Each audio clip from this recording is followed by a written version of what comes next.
It's been a while since I've had a just chat with you all about some of the things going on in my life, especially dealing with gender and all of those things. So I figured, why not let's do that on today's Project Shadow. Can you hear me? I have something to say.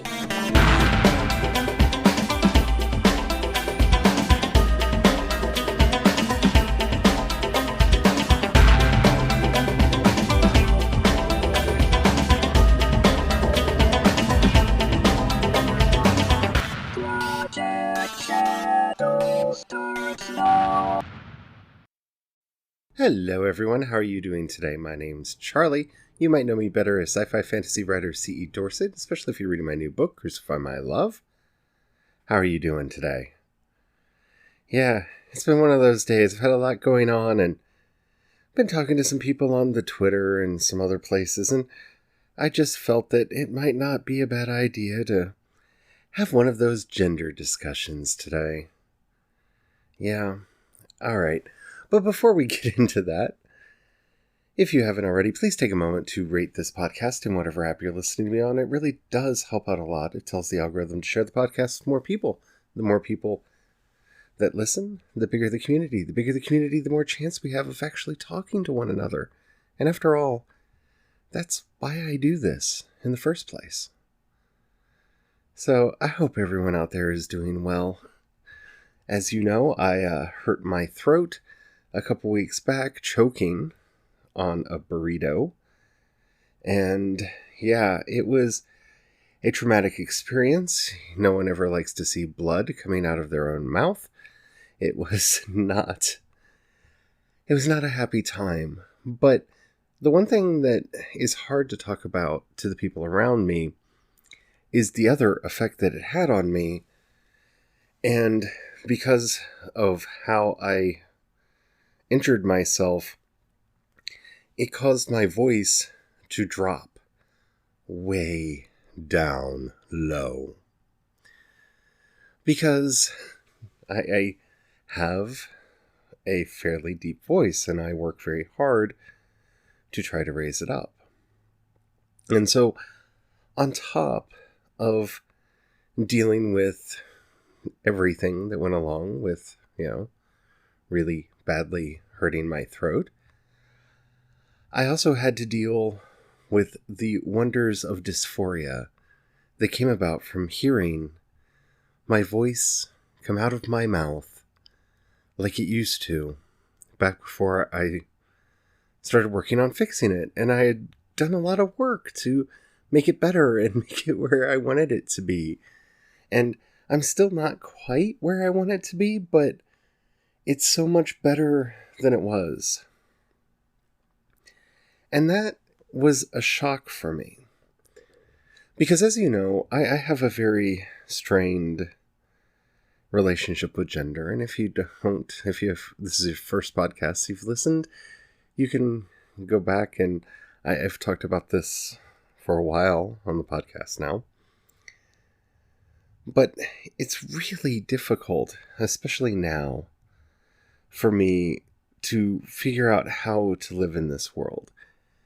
And it's really hard. The Supreme Court has just picked up a case where the Attorney General in my state is arguing that LGBT people are not entitled to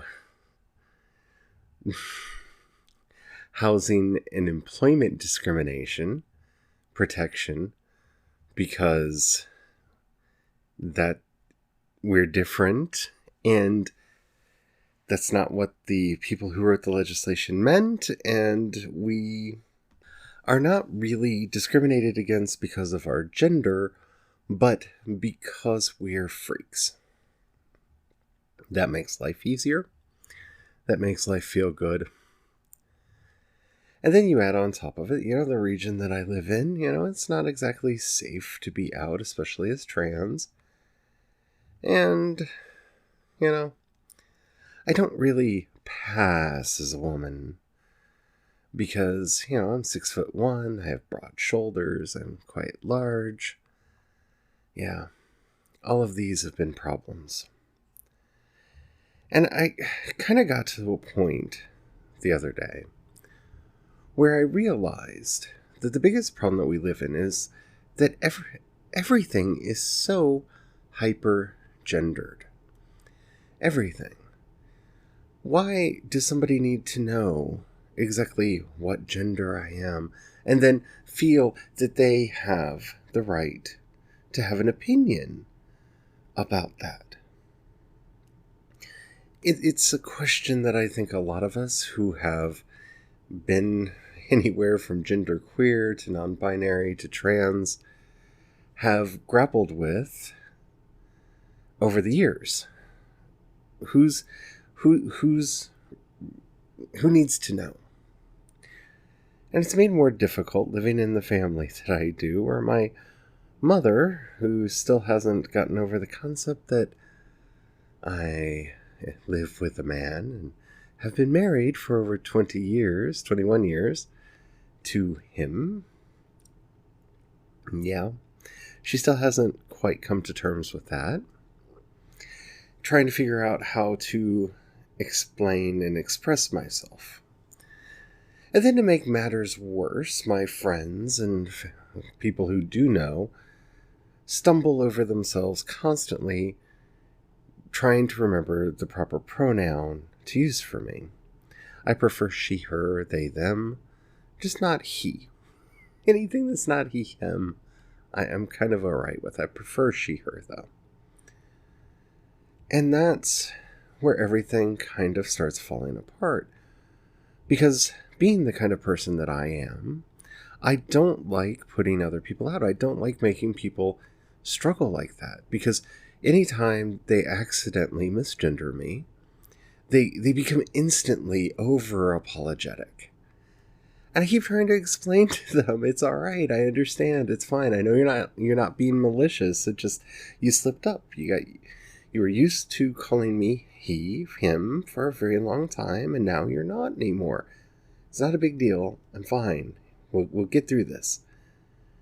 But I see them struggling. And I understand why, because there are some of us who are very socially dysphoric and really have a problem when somebody misgenders them. I do get a little upset when I'm at a store and somebody says, "Sir, may I help you?" But I keep it all inside. I don't go after the person because it's not my place to correct them. Or is it? Because it really depends on how we're presenting, and now we're in a whole new realm of problems. Because when I tell you that I am a she, her, I kind of mean that in the way that Joan Jett dressed, or the way that, I don't know, you'd see kind of a rocker dress. I love skirts, I love dresses, but I don't always dress extremely feminine. I don't always put makeup on, and when I do, it's not all that much because, I don't know, I grew up in the South and you don't tart yourself up unless you're out on the hunt and advertising. So it's not their fault that just by looking at me and the social conventions that they have grown up in, they see a sir. And I don't, have the time to re-educate every person that I run into, though sometimes I feel like that is my lot in life.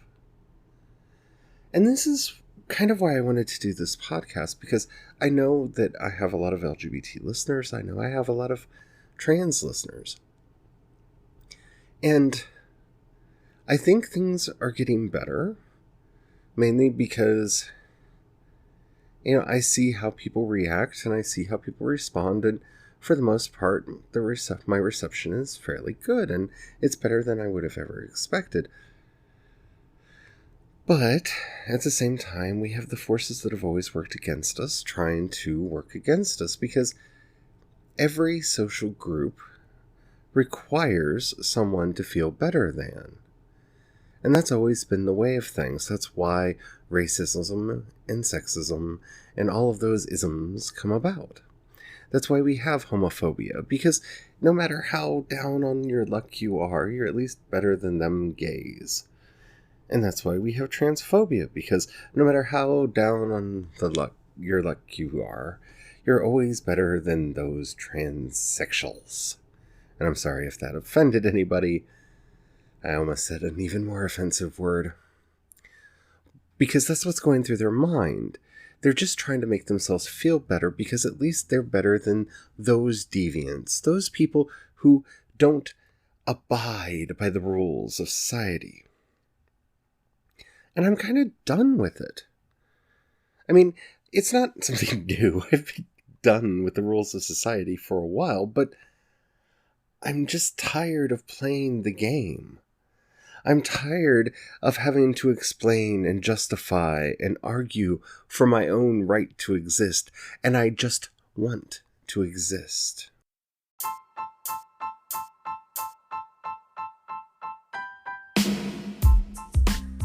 I have enough problems in my own head telling me that I'm not good enough, I'm not smart enough, I'm not worthy of this, that, or the other thing. That my voice will never be feminine, and thus no one will ever accept me as such. No one will ever look at me and think, woman. Even though I do consider myself non-binary femme, even trying to get people to understand what non-binary is a chore in and of itself. And honestly, most of my life, I lived in the margins. I lived around people that didn't care about words and labels and what things were. I think that's one of the reasons why I was able to put off a lot of the soul searching that got me to where I am as long as I did. Because I didn't have to do it. It wasn't a thing that I needed to do. Because when you're living amongst the freaks, everyone is different. And because we're all different, we don't care what the labels are. We just exist. And I know this is not some sort of bohemian utopia where we can all get around with our long hippie hair and sing our songs in a circle and live all happily ever after. Though, there are times that I wish, like if I had my dream come true, it would be that everyone would just realize that we're all freaks on the inside. We all have something that makes us different and other and strange. And that doesn't make us less than. That doesn't make any of us less than. Because honestly, those are my people. The people who understand and embrace difference. Who don't care. See, there's a difference between not caring that somebody is different and being blind to it. Being blind to it means that I'm ignoring what makes you, you. Not caring means, okay, so that's who you are today. Fine, let's go have fun. It's accepting it. It's immediately saying, okay, fine, sure, let's go with that. And running off into the world, into the dark shadows of the night to have fun. Let the glitter fall and the dance music be loud and the rhythm ever move us. And that, after all, is the point and purpose of life, for us to gather together, to sing our songs and to dance our dances, and to live arm in arm and hand, as even Dr. Seuss tried to teach us in The Grinch Who Stole Christmas. That is the goal of life. That is the only purpose and function of life. How well we get along, how much fun we have while we're here, and how much better we leave things for those who come after us. Because it doesn't matter how much I accumulate, how much I have, how much I have built myself up over those that I have deemed and convinced others to deem as less worthy. Because in the end, history will eventually look back and say, oh, what a sad life that person must have had. What a tragic life. And I will not live a sad and tragic life. Yeah, a lot of bad things have happened to me here, there, and yonder throughout my life, but that's not parts of a tragedy. Those are just breaks in the bizarre, offbeat comedy that is my life. Because that's how I choose to live it. That's how I choose to see it. And that's how I think all of us should choose to live and choose to see. Because living in this highly gendered world, where everything has a he, a she, an it, a she, a they, it's tiring and it's tiresome. And maybe I'm just feeling a little bit extraordinarily non-binary today. But the idea that we have to gender everything. We see a cat on the street and we immediately have to guess what gender it is, whether we can see with our eyes or not. And then we make excuses and apologize in case we got it wrong. We gender everything. Our clothes are gendered, our video games are gendered, our music genres are gendered, our movies are gendered, our books are gendered. Everything is for him or for her. That's blue or black or slate gray. That's obviously for him. Don't you want the pink things? And when we talk about how we don't understand the basic inequalities of the world, there it is, right there. Men's things are blue or black or gray. Women's things are pink. See, even in this limiting dichotomy that we're putting forward, men get choices. Women wear pink. And if you're a woman who loves to wear pink, do yourself proud and be the pinkest Lady Barbie that has ever walked down the street, holding your head high and proud, if that's who you are. But don't let anyone force you into that box and tell you what you have to be or who you have to be. Because I'm tired of trying to be who I think other people want me to be. I'm tired of trying to figure out what is a woman, what is a man, what is any of it. They're words that we have enculturated and endowed with magical properties to make us feel good about ourselves or bad about ourselves. They're all words, and words have power. They have more power than we ever give them credit for. We lie to our children when we tell them sticks and stones will break my bones, but words will never hurt me. You know, the words that were said to me in high school, sometimes they come up even now like a thorn dug deep into my body, trying to inch its way out, and the sore and the wound reemerges. But the beatings don't. The people that hit me, hurt me, kicked me, knocked me to the ground, those were things that happened, and yes, the words didn't break my bones, but they instilled themselves there. Because we live in an engendered world, an overly gendered world, where people have to walk the walk and talk the talk exactly the way we say they do, because we are the ones in power after all, and power isn't power if it doesn't control. Isn't that right? What if real power is having the internal strength to just be who you are and let other people be who they are without trying to micromanage them? Oh, what a world we'd live in if people understood that that's the real source of power, that's really how you take control, that's really how you live. But no, we're not going to learn that lesson, are we? We're going to still try to control and take over and dominate one over another until one day there's no one left to dominate. I don't know, it's been a very sad and trying time lately, hasn't it? But if I may be so informal as to say, my children, I don't care if you're older than me, younger than me, or the same age. Right now, listen to Mama. Listen to me, my children. We will all get through this together. We will all get through this as long as we take care of one another and stand strong and stand proud. Once we accept that everyone is different, that everyone is special, and that everyone has a gift to share with the world, no matter how small it might seem, then and only then will we really make the world a better place. I hope you enjoyed this episode. If you did and you haven't already, please rate this podcast in whatever app you're listening to me on. This is very different from the things I normally do on this show, but I don't know, I felt that I needed to say this. I needed to get this off my chest and share it.